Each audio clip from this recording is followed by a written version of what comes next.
ile gerçekleşen Diyarbakır İş Dünyası buluşmasına hoş geldiniz, şeref verdiniz efendim. Kamu ve özel sektörün güçlü işbirliğini pekiştirmek, bize değil, ülke ekonomisine de önemli katkılar sağlayacak teşvikleri dolayısıyla Cumhurbaşkanı Yardımcımız Sayın Cevdet Yılmaz'a teşekkür ediyor. Değerli Diyarbakırlı hemşehrilerim, değerli iş insanları, dünyamız farklı bir dönemden geçiyor. Dünyayı anlamadan Türkiye'yi ve içinde bulunduğumuz bölgeyi tartışmakta eksik kalacaktır. Eski kurumların, kuralların zayıfladığı, aşıldığı, yer yer ortadan kalktığı bir dönemden geçiyoruz. Bu ekonomide böyle olduğu gibi siyasette de böyle. Ekonomik tarafına baktığınız zaman tarife savaşlarının tartışıldığı, korumacılık eğilimlerinin yükseldiği, ticaretteki, ekonomideki eski koşulların, şartların dönüştüğü bir dönemdeyiz. Siyasi olarak baktığımızda da yine aynı tabloyla karşı karşıyayız. Güç siyasetinin ön plana çıktığı, hukukun, insan haklarının, demokratik kavramların zayıfladığı, adalet, merhamet gibi kavramların neredeyse hiç akla gelmediği bir dönemden geçiyoruz. Ben güçlüysem her şeyi yapabilirim, her istediğimi yapabilirim gibi bir anlayışın hakim hale geldiğini görüyoruz. Maalesef. Bu tür dönemler çok riskli dönemlerdir. Ama aynı zamanda böyle dönemlerde sağlam duruş sergileyenler orta ve uzun vadede mutlaka kazançlı çıkacaklardır. Ben şuna yürekten inanıyorum. Bu yaşanan süreç bir gün sona erecek. İnsanlık diye bir kavram var. Bir dip dalga mutlaka gelecektir. Yeni bir küresel düzen, yeni bir bölgesel düzen mutlaka oluşacaktır. İşte bu süreç içinde bizim ülke olarak, toplum olarak, millet olarak sağlam, sağlıklı bir duruş gerçekleştirmemiz son derece kıymetlidir. Bir taraftan gerçeklerin farkında olacağız, ayaklarımız yere basacak, gözümüzü gerçeklere kapatmayacağız. Ama bir taraftan da orta ve uzun vadede gitmek istediğimiz yeri de hiçbir zaman ihmal etmeyeceğiz. Bu ikisini aynı anda yapmamız gereken bir dönemdeyiz. Bu dönemin ekonomik yansımasına bakacak olursanız, dünyada büyümenin ve ticaretin tarihi ortalamaların altında seyrettiği bir dönemdeyiz. O eski yüksek büyümeler, büyümeyi aşan liberal, küresel düzen ortada yok. Geçen yıl işte 3 civarında büyüdü dünya ekonomisi, %3 civarında. Bu yılda aşağı yukarı aynı oranda büyümesi bekleniyordu.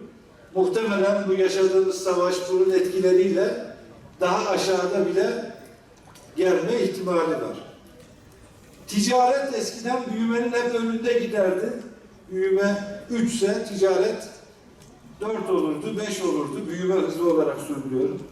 Son dönemlerde ticaretteki büyüme, ekonomik büyümenin de altına düşmeye başladı. Çünkü ülkeler kapanıyorlar. Korumacılık ön plana çıkıyor. Tarife savaşları yaşanıyor vesaire.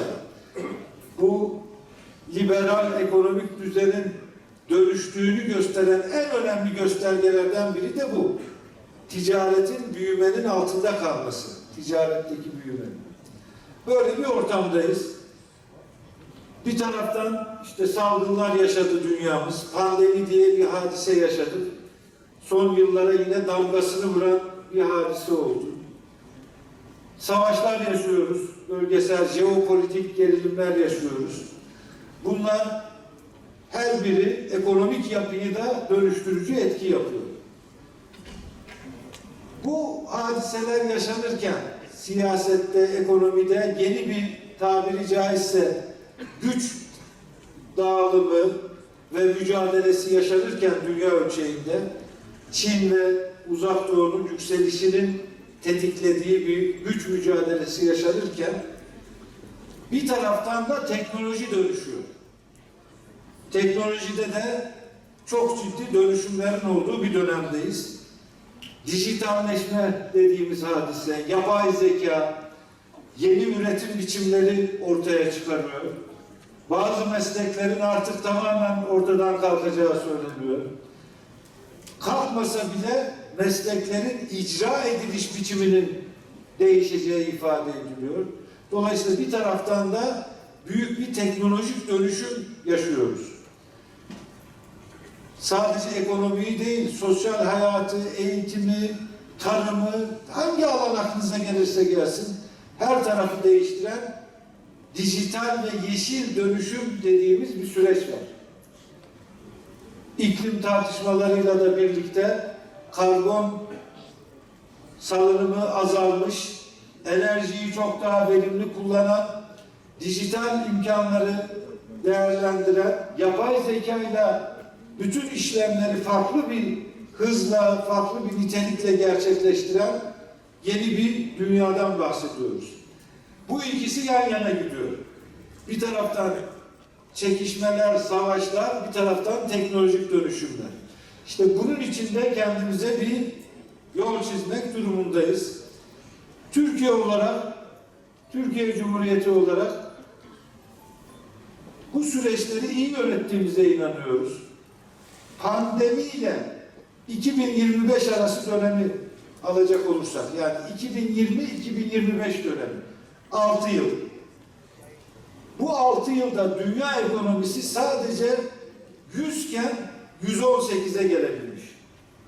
Yani birikimli büyüme, kümülatif büyümesi, pandeminin olduğu yıl 100 kabul edin öncesini, geçen yıl sonu itibariyle dünyanın ekonomisinin geldiği yer 118. Türkiye ekonomisi aynı dönemde 100 iken 135 olmuş. Yani reel tarafta dünyanın neredeyse 2 katı kadar bir büyüme gerçekleştirmişiz. Bunu yaparken finansal dengelerimizde bazı sorunlar, sıkıntılar ortaya çıkmış. Dolayısıyla şimdi de bu finansal dengelere yoğunlaşmış durumdayız. Makro finansal istikrar dediğimiz istikrarı sağlamaya, enflasyonu daha aşağı seviyelere çekmeye gayret ediyoruz. Bunu yaparken bir taraftan da bu büyümüş, kapasitesi artmış ekonomimizi olabildiğince korumaya ve geliştirmeye de gayret ediyoruz.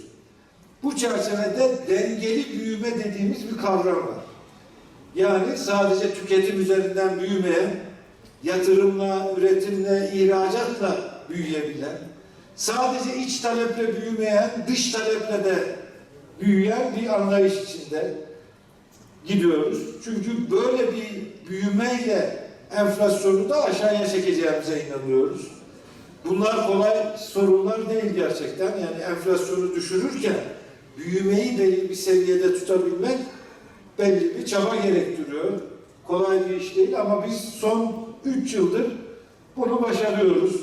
Belli düzeyde ve dünya ortalamasının üstünde bir büyümeyi devam ettirirken, yatırımlarımızı, ihracatımızı arttırırken, işsizliğimizi tek haneli seviyelerde tutarken bir taraftan da enflasyon oranını düşürüyoruz.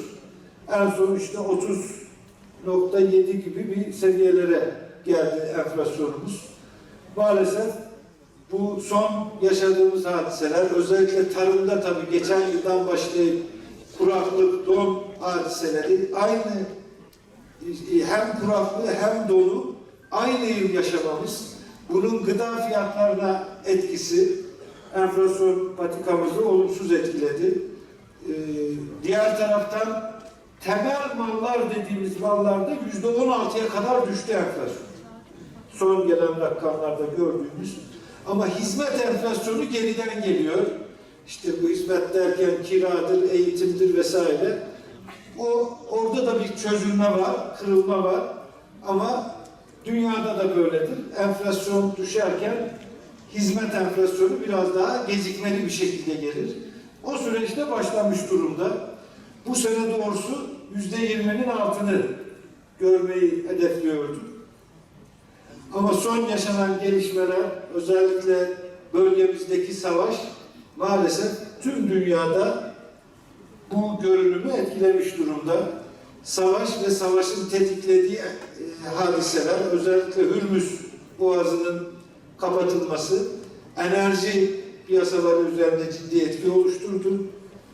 Çünkü bu bölge petrolün %20'sinin, sıvılaştırılmış doğalgazın %25'inin dünyaya arz edildiği bir bölge. Diğer yanda gübre konusunda da yine çok ağırlıklı bir bölge. Başka da bir takım girdileri dünya ekonomisine sağlayan bir bölge.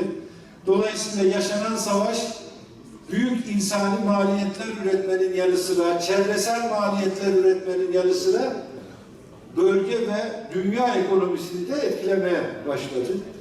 Dünya piyasalarında petrol fiyatlarını hep birlikte takip ediyoruz.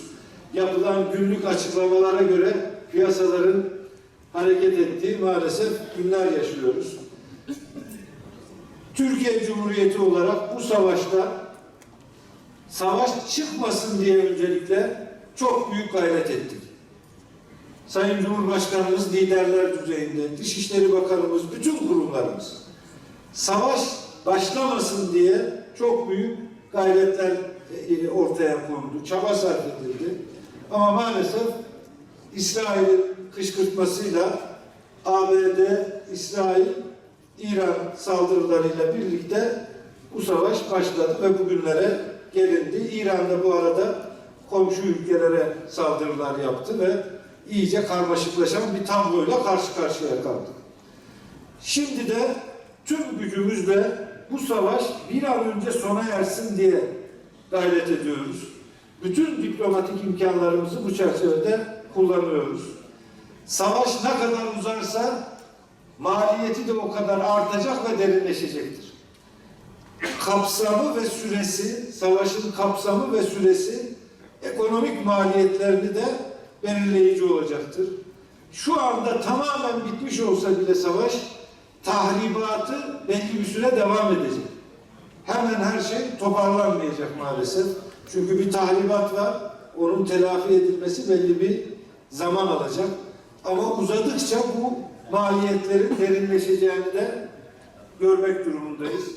İnşallah bu ateşkes, son dönemde ilan edilen ateşkes kalıcı bir barışla neticelenir. Bunu ümit ediyoruz. Bu çerçevede de yine Türkiye Cumhuriyeti olarak her türlü gayreti sarf ediyoruz. Kardeş Pakistan'ın burada ortaya koyduğu güzel tutumu ve çabayı da çok büyük bir takdirle karşılıyoruz. İnşallah provoka edilmeden, sabote edilmeden bu sürecin kalıcı bir barışa evrildiğini hep birlikte görürüz. Bu noktada şunu da söylemek isterim.